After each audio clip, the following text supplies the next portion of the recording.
Nah, sebetulnya kedua pembicara tadi sudah membabarkan dengan baik sekali. Sehingga ketika saya diberi tugas oleh saudara moderator, jadi moderator ini adalah komandan, sehingga saya mendapat tugas. Bante, nanti sebagai pembicara ketiga, Bante harus menjembatani pembicara satu dan pembicara dua. Wah, sudah jadi komandan, saya suruh jadi jembatan. Wah, tapi nggak apa-apa, saya akan coba semampu yang saya bisa.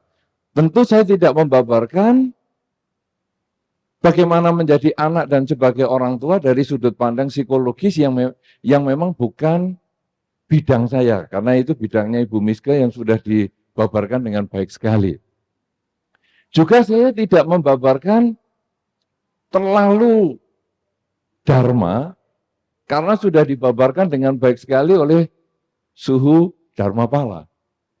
Sehingga saya mau membabarkan, atau saya mau sedikit cerita sebagai jembatan dari kedua belah pihak tadi, tapi dengan sedikit populer. Bagaimana kira-kira? Setuju? Tidak setuju? Oh, setuju, ya. Baik. Saudara-saudara, kalau tadi kita mendengar penjelasan dari Ibu Miska, beliau mengatakan bahwa orang tua dengan anak, kuncinya adalah memiliki kesepakatan, memiliki komunikasi. Komunikasi yang baik. Kemudian, yang kedua adalah bisa memberikan contoh. Dan itu sudah dibahas baik sekali oleh Suhu dengan menggunakan salah satu semboyan dari Ki Hajar Dewantoro yang menggunakan bahasa Jawa, cuman kelihatannya Suhu bukan berasal dari Jawa, sehingga agak membingungkan. Saya yang biasa pakai bahasa Jawa, saya agak bingung apa yang dimaksud ini tadi. Ya, padahal maksudnya Ki Hajar Dewantoro adalah ing ngarsa sung tulodo. Jadi kalau di depan, sung itu asung memberikan, bukan asung itu orang Medan. Jadi sung tulodo itu memberikan teladan. Ya, ing madya bangun karso. Madya itu di tengah. Jadi kalau di tengah bersama-sama, marilah membangun karso, membangun semangat. Bukan Pak Karso tetangga sebelah. Tutwuri apa? Handayani. Ini semua orang tahu nih. Tutwuri Handayani semua orang tahu. Tapi di depannya ini kadang nggak tahu. Padahal itu 3 baris. Yang diingat hanya belakangnya. Padahal Tutwuri Handayani. Tutwuri. Tut itu ikut. Wuri di belakang. Tutwuri ikut di belakang. Handayani memberikan gaya. Mendorong. Nah, jadi itu lengkapnya sebetulnya. Ing ngarsa sung tulodo. Ing madya. Apa tadi? Hah? Baru begini sudah lupa. Ing madya bangun karso. Tut wuri handayani. Nah, jadi itu tadi dijelaskan dengan baik sekali oleh Suhu, yang sebetulnya itu adalah yang disampaikan juga oleh Ibu Miska, bahwa di dalam kehidupan kita itu komunikasi, kemudian juga dengan memberikan contoh. Ing ngarsa sung tulodo. Tulodo itu teladan. Jadi memberikan contoh-contoh yang positif. Karena kenapa? Karena di dalam Dharma dikatakan tadi Ibu Miska juga menutup dengan kata-kata yang baik sekali. Sebagai anak, jadilah anak yang membanggakan orang tua. Ya, Ibu tadi begitu kan? Ya, kalau saya enggak benar loh.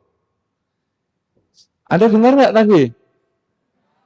Yang mana? Yang mana?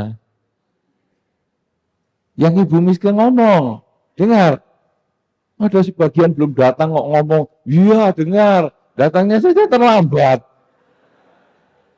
Saudara, tadi Ibu Miska mengatakan, sebagai anak jadilah anak yang membanggakan orang tua. Sebagai orang tua, jadilah orang tua yang membanggakan tetangga. Bukan ya. Apa tadi? Membanggakan anak. Nah, tadi ditutup dengan demikian. Saya yakin maksud membanggakan pasti membanggakan yang positif. Pasti yang positif ya, Bu. Ya.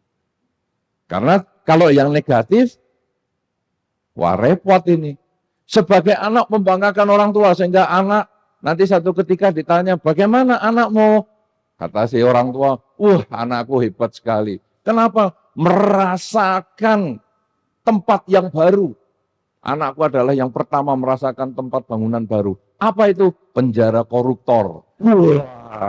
Bisa masuk rekor Indonesia ini. Bahwa dia adalah penghuni pertama di penjara baru koruptor. Apa itu yang membanggakan? Tentu bukan itu yang dimaksud. Juga sebagai orang tua membanggakan anak, tentu maksudnya juga bukan hal yang negatif. Misalnya, kamu tahu nggak bapakku? Siapa di Indonesia yang istrinya 9?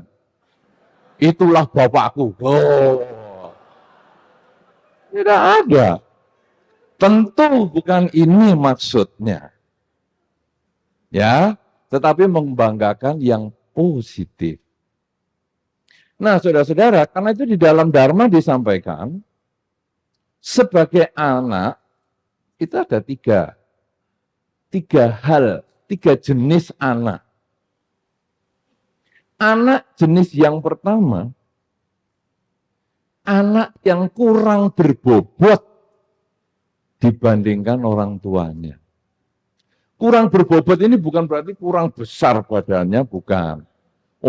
Bapakku 200 kilo. Aku sebagai anak karena mini 90 kilo saja. Umur berapa anak? 10 tahun. 10 tahun 90 kilo. Wah, kalau 1 kilo daging ini 1.500. Daging nggak boleh ya. Daging 5.000. Wah, 90 kilo. Lumayan ini asetnya ini. Bisa untuk beli 1 piano bekas ini. Wah. Luar biasa, saudara. Jadi ada satu jenis anak yang pertama adalah yang lebih rendah kualitasnya daripada orang tua. Jadi dulu orang tuanya apa? Orang tuanya dulu adalah seorang pedagang besar. Atau kalau ada di kampus, tadi siapa ya yang masih kuliah? Coba tunjuk jari. Itu ya lumayan lah, 25%. Anda yang kuliah, lalu siapa yang dulu orang tuanya pernah kuliah? Cuman 1. Wah, berarti Anda bukan jenis yang pertama. Nah, ini hanya 1. 1 ini bisa jenis pertama, bisa jenis yang lain. Kalau dulu orang tuanya kuliah, kemudian IPK-nya 3,5, maka anak jenis yang pertama ini anak jenis yang pertama ini kualitasnya lebih rendah. Jadi bapaknya sudah itu IPK-nya 3,5, anaknya itu ya kira-kira 1,5 lah. IPK rata-ratanya, IPK-nya itu. Kadang-kadang 1 saja susah. Saya pernah ketemu seorang mahasiswi yang IPK-nya 1 saja tidak ada, 0,9. Saya ngomong, ini kamu kuliah apa jual rokok di sekolah itu? Nah, jadi kalau orang tuanya IPK 3,5, Anak jenis pertama ini adalah IPK-nya di bawah orang tua. Anak jenis kedua, mudah-mudahan kalau tadi ada yang nunjuk jari itu bukan jenis yang pertama ini. Anak yang jenis kedua adalah sama kualitasnya dengan orang tua. Jadi kalau hitung IPK tahu tuh ya, saya sudah terlanjur ngomong beberapa menit nanti makanan apa itu IPK? Dekatnya STNK apa ya? Tahu IPK ya? Indeks prestasi kumulatif. Ya, jadi semua ditotal hasilnya, kemudian dikali dengan kreditnya, dibagi dengan depositonya, ya, di debit, kredit nanti urusannya dengan deposito kan bingung. Nah, saudara, jadi itu biasanya IPK itu adalah kumpulan dari nilai dibagi rata-rata nilainya. Anak jenis yang kedua, kalau bapaknya 3,5, yang kedua ini kualitasnya sama. Aku ya puas kok kalau dapat 3,5 juga. Kan bapak juga cuma 3,5. Aku ya iyalah, biasa-biasa aja. Belum sampai cum laude, belum apalagi summa cum laude. Sudah, itu adalah anak jenis kedua. Anak jenis ketiga, beda. Dulu bapak berapa IP-nya? 3,5. Ayah nih. Loh kenapa? Kalau saya sih 4 kok. Summa cum laude. Wah. Bapaknya happy. Kenapa? Karena ini anak yang melebihi orang tua. Nah, saudara-saudara, tentu apa yang disampaikan oleh kedua pembicara tadi adalah tentang bagaimana mendidik anak supaya lebih daripada orang tuanya. Lebih maksudnya tentu lebih baik. Ya, kita konteksnya di sini tidak ada yang lebih jahat, lebih buruk, lebih jelek, tapi yang ada lebih baik. Ya, jadi jangan Anda terus ngomong, ya aku kan sudah lebih Bante, bahwa dulu bapakku nggak kuliah, sekarang aku SMA aja nggak lulus Bante, berarti kan aku lebih. Bukan itu ya, ini ingat konteksnya ini dulu. Nah, saudara-saudara, apa yang disampaikan oleh pembicara tadi, dua-duanya, tentu berbicara tentang bagaimana meningkatkan kualitas generasi berikutnya ini supaya menjadi lebih baik. Ya, kalau tadi dikatakan oleh Ibu Miska, bahwa dengan komunikasi yang baik, dengan contoh-contoh yang baik, tentu ini diharapkan menjadi generasi muda yang baik juga. Kemudian kalau tadi dikatakan oleh Suhu, bahwa di dalam Dharma disampaikan bagaimana anak itu harus dididik oleh orang tuanya, ya, dengan diajarkan kebajikan, dihindarkan untuk melakukan kejahatan dan lain sebagainya, itu tentu supaya anak menjadi anak yang lebih baik. Saudara-saudara, apa yang mau saya sampaikan sekarang di sini tentu tidak mengulang kedua pembicara, karena nanti saya menghilangkan tugas daripada Saudara Wedi sang moderator. Dan ini tugasnya Saudara Wedi nih. Maka saya akan menambahkan sedikit dalam beberapa menit karena kita maunya diskusi ini yang akan kita lebih tekankan, terutama nanti mungkin problem-problem yang kita hadapi, apakah sebagai anak, sebagai orang tua, karena kita sesungguhnya siapapun juga Anda mesti pernah jadi anak. Percaya? Cocok? Siapapun Anda pasti pernah jadi anak. Setuju?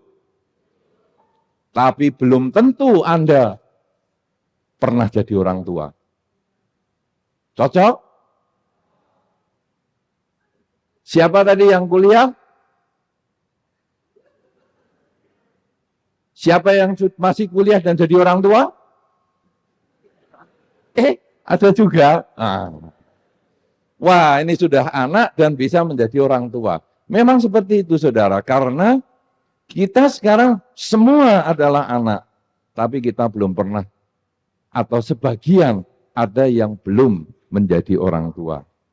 Saudara Wedi belum jadi orang tua walaupun sudah tidak kuliah. Suhu Dharmapala dengan saya tidak mau jadi orang tua biologis. Maunya menjadi orang tua sosiologis. Apa itu maunya? Maksudnya tidak mau jadi orang tua biologis itu ya punya anak, punya apa, tapi menjadi orang tua sosiologis ya murid-muridnya tadi, ya ibu bapak semualah begitu. Ada satu tempat kemarin waktu ada seminar tentang keluarga, orang mengatakan Bante ini tidak berkeluarga, tapi mau cerita tentang keluarga. Saya ngomong maaf ya, saya berkeluarga. Kenapa? Karena saya bukan lahir dari batu. Saya punya orang tua, punya bapak, punya ibu, punya kakak, punya saudara. Itu keluarga saya. Saya berkeluarga, tapi saya tidak berumah tangga. Beda kan? Beda atau sama? Beda. Nah jadi karena saya berkeluarga, saya mau cerita tentang keharmonisan dalam keluarga. Tapi karena saya tidak berumah tangga, maka saya hanya pengamat kehidupan rumah tangga. Tapi saya bukan pelaku rumah tangga. Saya hanya punya rumah dan tangga. Rumah saya namanya wihara. Di wihara ada tangga untuk ganti lampu. Hanya gitu aja. Nah, saudara-saudara, jadi sekarang, apa yang harus kita lakukan sekarang? Bahwa kalau tadi kedua pembicara sudah menyebutkan tentang inilah cara-cara untuk membangun anak yang baik ataupun orang tua yang bertanggung jawab. Tadi Ibu Miska sudah membahas dengan baik sekali dan Suhu Dharmapala juga sudah sangat bagus sekali. Saudara-saudara, yang sekarang mau saya tampilkan di sini adalah kenapa kita harus membangun generasi yang bagus. Karena beberapa orang mengatakan anak itu enggak usah dididik. Nanti bisa-bisa sendiri. Wah, kemudian ada sebagian malah sombong. Ini aku. Dulu aku itu enggak pernah. Orang tua ngajarin aku begini, begitu. Enggak pernah. Toh buktinya hidup juga. Bisa makan juga lewat mulut. Sebodoh-bodohnya orang makan juga lewat mulut. Enggak perlu diajari orang tua. Ya kan? Nah, kemudian orang tua nggak usah ngajari aku berpakaian, aku juga sudah bisa. Orang tua nggak usah ngajari aku berbuat baik, ternyata aku juga sudah bisa. Nah, saudara-saudara, kenapa sekarang ada tugas-tugas secara psikologis tadi dijelaskan, orang tua harus begini, anak harus begitu. Secara agamis, Buddhistis, dikatakan oleh Suhu Dharmapala, tugas orang tua kepada anak begini. Tugas anak kepada orang tua, waktunya tinggal 10 menit. Ya tahu Suhu, tadi kan mau dijelaskan begitu, saya sudah dengar baik-baik. Loh, penjelasannya waktunya tinggal 10 menit. Waduh, meleset dah yang saya mau dengerin. Nah, saudara-saudara, kenapa sekarang kita harus begitu? Saudara lihat baik-baik. Kalau sekarang di tempat ini misalnya ada tanaman semacam ini, ada bunga, ada daudnya. Orang tua dan anak, itu kalau kita mau lihat secara alamiah, kalau tadi psikologis, buddhistis, lah ini naturalis. Supaya sedikit beda lah maksud saya itu. Saudara, kalau kita lihat pohon, batang pohon itu adalah orang tua. Cabang pohon itu adalah anak. Tunas itu adalah anak. Saudara yang langganan majalah pepohonan tentu tahu bahwa kalau sekarang ada tunas itu adalah sesungguhnya adalah anak dari pohon itu. Sehingga kalau kita potong, kemudian kita rawat dengan baik, ditebarkan di tempat lain, dia akan tumbuh lagi. Ya, kan begitu kan? Bisa bayangkan? Pernah lihat pohon? Karena belum tentu loh. Sekarang kasus-kasus di kota itu ayam aja belum pernah lihat. Ayam lihatnya di mana? Di televisi, Discovery Channel. Sehingga kadang-kadang orang konsepnya kucing, kemudian tikus bisa naik sepeda motor. Ya, karena nontonnya di televisi Tom and Jerry. Nah, saudara-saudara, kemudian kita lalu berpikir pohon itu batang adalah orang tua kita. Cabang ini adalah anak. Anda perhatikan baik-baik. Cabang itu walaupun kecil, dia memiliki seluruh kualitas batang pohon yang besar. Tanpa pencangkokan, kalau batang pohon ini mangga, maka pasti cabangnya, apa itu? Cabangnya pasti apa? Batang mangga, bukan mangga. Karena tumbuhnya mangga itu setelah ada bunganya dulu. Ini mana ada batang pohon langsung mangga. Ini jelas belum pernah lihat tanaman kok. Nah, saudara-saudara, jadi ini batang pohon mangga. Hati-hati, makanya kalau jawab hati-hati. Dengar pertanyaan, baru jawab. Ini butuhnya komunikasi. Maka mata kan saya lihat dulu, yang ngantuk-ngantuk di bagian mana, kan saya amati dulu supaya ngantuknya hilang. Ya, nah, jadi sekarang, kalau di sini ada batang mangga, batang pohon mangga, maka kemudian tunasnya ini adalah tetap tunas pohon mangga. Tidak mungkin tunasnya itu pohon durian. Oleh karena itu, secara alamiah, tunas ini membawa seluruh sifat yang ada di pokok batangnya. Dan pada saatnya nanti tunas ini akan menyambung kehidupan dari pokok batangnya. Oleh karena itu, saudara, kalau pohon memang tidak mengajarkan apa-apa, dia diam saja, dia menyedot makanan yang cocok, maka akhirnya tunasnya ini nanti akan tumbuh sesuai secara alamiah. Kulitnya sama, kemudian batangnya kekerasannya sama, kemudian daunnya sama, buahnya sama. Tidak bisa buahnya itu kemudian mbalelo. Tahu mbalelo? Menentang alam. Ini mangga, kemudian ini batangnya ya batang pohon mangga. Kemudian daunnya juga tapi keluarnya langsung buah durian. Tidak mungkin. Nah, senakal-nakalnya anak sebetulnya dia tetap punya kualitas orang tuanya. Sehingga kalau orang mengatakan, anak ini nakal nih, anaknya siapa? Oh, pantas bapaknya itu. Tidak mungkin lewat. Karena itu tadi Suhu sudah mengatakan bahwa dibacakan tadi, tugas anak itu adalah menjaga nama baik orang tua. Kenapa? Karena batang ini tetap tidak bisa lepas dari pokoknya.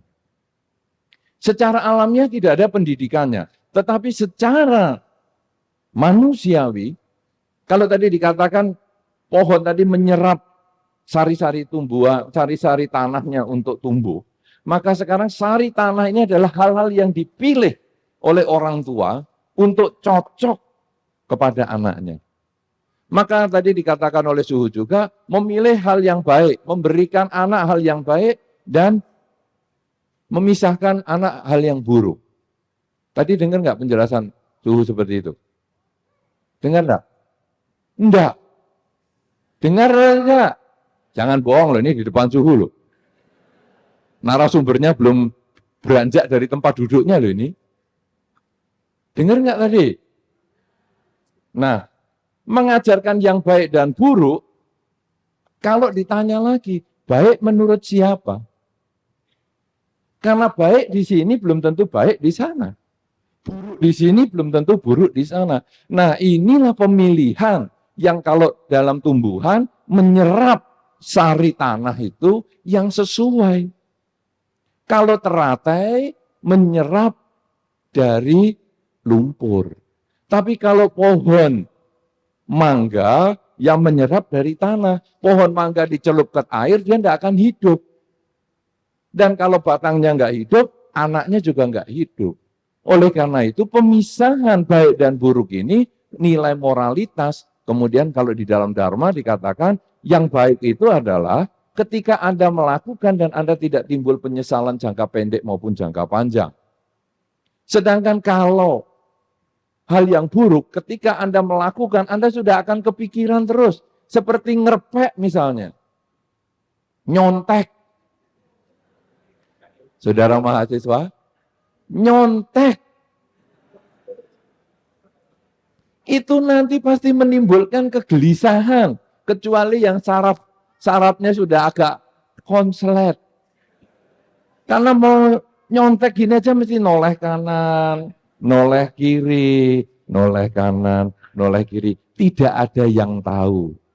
Baru keluar. Padahal dirinya kan tahu. Tapi karena dirinya sudah dianggap bukan manusia juga, akhirnya tidak ada yang tahu. Kalau sudah begitu, ini pasti bukan perbuatan benar. Kenapa? Karena orang tua kita sebagai pokok pohon yang besar sudah memilihkan sari-sari makanannya, sari-sari kemoralannya, sehingga dia bisa memberikan bekal kepada kita, nak, ini bukan yang baik, ini bukan yang buruk. Ini adalah secara alamiah kita bisa memahami itu. Saudara-saudara, ketika batang pohon yang besar ini ditebang, maka yang kecil juga berpotensi mati, walaupun tidak selalu demikian. Sebaliknya ketika tunas ini dipotong, kadang pohon yang besar ini pun butuh waktu lama untuk bisa menumbuhkan tunas yang baru. Sama dengan manusia, saudara. Ketika orang tua kita disakiti, kadang sebagai anak protes. Anda kalau orang tuanya disakiti, kira-kira protes atau tidak? Disakiti tetangga, diomelin tetangga, tapi Anda mau mengatakan, biarin saja, biar rasain tuh orang tuaku. Kalau perlu aku tambahin lagi. Saya kira tidak begitu. Kenapa? Karena Anda sebagai anak, Anda adalah bagian dari pohon, pokok pohon yang besar. Tapi sebaliknya ketika Anda sebagai anak, kemudian Anda disakiti, orang tua itu juga akan sedih. Dalam banyak kasus saudara, karena saya bukan pelaku rumah tangga. Beda tuh rumah tangga dengan keluarga tadi ya. Saya bukan pelaku rumah tangga, tetapi saya sering bertemu dengan orang-orang yang sudah berumah tangga. Mereka mengatakan, Bante, saya kalau marah, saya emosi, saya pukul anak saya. Tapi akhirnya saya menangis sendiri. Pernah pengalaman seperti itu Anda jumpai? Pernah? Ya, pukul sendiri, dihajar sendiri, sampai benjol kepala anaknya, dihajarkan dengan pintu, tapi akhirnya orang tuanya menangis sendiri. Kenapa saudara? Karena ini adalah batang pohon. Sebagian dari dirinya ada di situ. Sebagian dari anak ada di dalam orang tua. Karena itu ketika orang tua menyakiti anak, kecuali mereka yang memang sudah berubah cara berpikirnya, dia akan menderita sekali. Tapi kalau yang sudah berubah cara berpikirnya, alias punya kelainan jenis apa nanti tanya kepada Ibu Miska, itu yang akan bahagia di atas penderitaan anaknya. Rasain tuh saya tendang, rasain tuh saya gampar, rasain tuh saya bacok, rasain tuh saya pecel.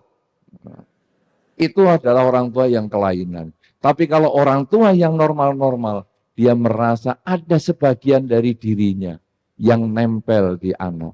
Kalau sudah demikian, saya tidak ingin menyakiti anak saya. Tapi saya akan mengajarkan dia untuk menjadi lebih baik. Dan saya juga tidak ingin dunia luar menyakiti anak saya. Karena itu saya ajarkan anak saya tata tertib, disiplin, sopan santun. Seperti makanan yang diserap oleh akar-akar batang pohon yang besar. Saya pilihkan jenis yang tertentu. Supaya anak saya menjadi bisa bertahan di dalam masyarakat. Demikian pula saya turunkan beberapa aturan-aturan kemoralan. Aturan-aturan dasar di dalam keluarga. Aturan-aturan dasar di dalam hidup bermasyarakat, supaya anak saya mampu bertahan di luar sana ketika dia harus bergaul dengan orang lain.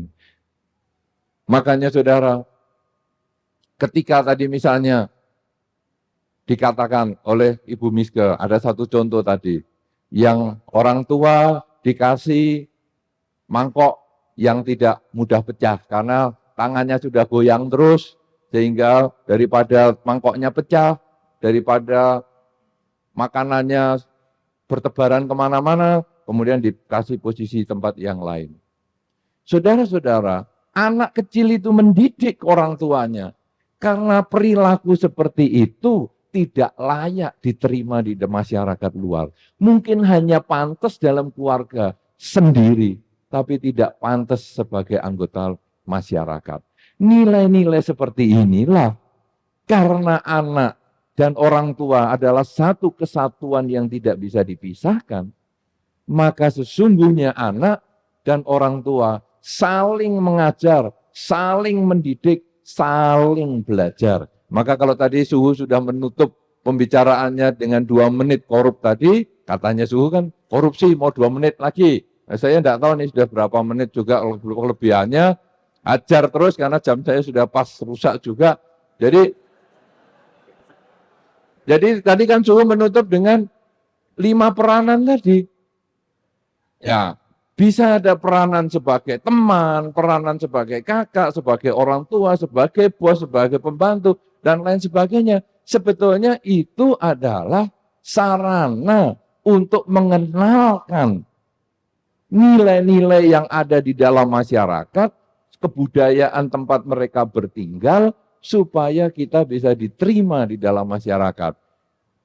Karena dengan demikian, maka kita nanti hidup bermasyarakat itu bisa lebih nyaman.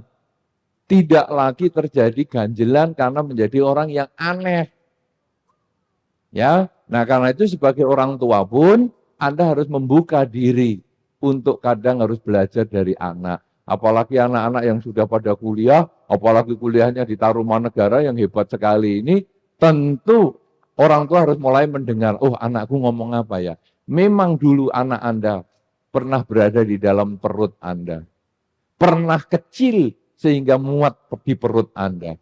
Tetapi anak Anda itu sekarang sudah dewasa. Anak Anda sudah menjadi batang yang besar juga. Mungkin sudah ada cabang lagi, mungkin sudah ada ranting lagi, dan mungkin anak Anda itu juga sudah berkembang, sudah mempunyai buah juga yang lain lagi. Kalau sudah demikian saudara, sudah layaknya juga orang tua membuka diri untuk belajar dari anaknya. Tapi sebaliknya anak juga selalu terbuka untuk mendapat kritikan dari orang tua, belajar dari orang tua, karena apa saja yang disampaikan orang tua sebetulnya adalah karena dasarnya cinta kasih, karena merasa satu kesatuan sebagai satu batang pohon dan juga cabangnya. Inilah yang mungkin saya perlu sampaikan sebagai dasar kenapa kita perlu komunikasi, kenapa kita perlu teladan, percontohan, kenapa kita perlu membagi tugas anak dan tugas orang tua, karena kita dengan orang tua sesungguhnya tidak bisa dipisahkan, ada nilai-nilai yang kita harus pelajari dari orang tua, tapi juga ada peningkatan kualitas diri di dalam masyarakat.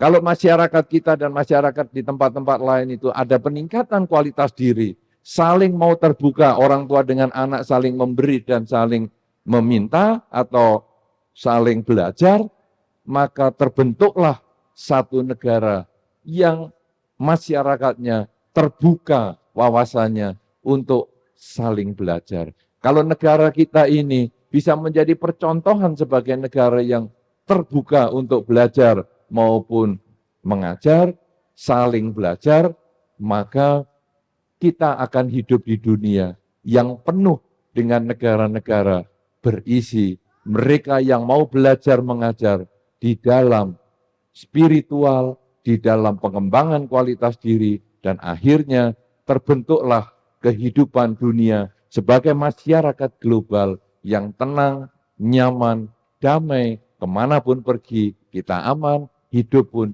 bahagia di dalam agamanya. Terima kasih.